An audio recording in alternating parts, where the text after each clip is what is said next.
In the xy plane, line S passes through the point 0, 0 and is parallel to the line represented by the equation y equals 18x plus 2.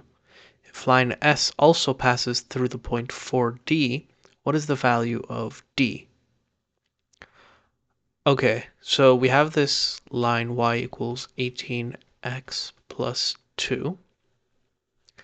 And we know that this line is parallel to line S that passes through point 0, 0.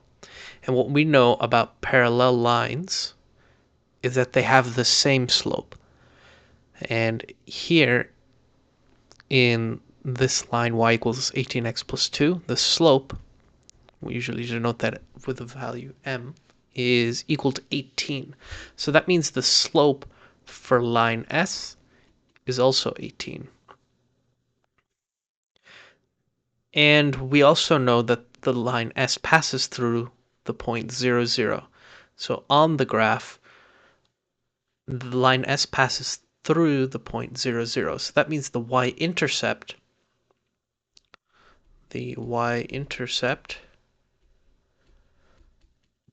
is equal to 0 because the line S passes through the point 0, 0. So it touches the y-axis at an x value of 0.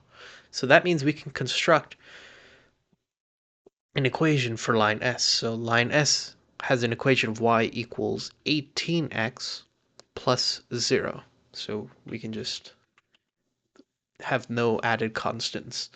We know that the slope is 18 because it is parallel to this other line that also has a slope of 18. So now that we have the equation for line S, all we need to do is use this equation to find the value of D, where D is the value of y when x equals 4 on line S.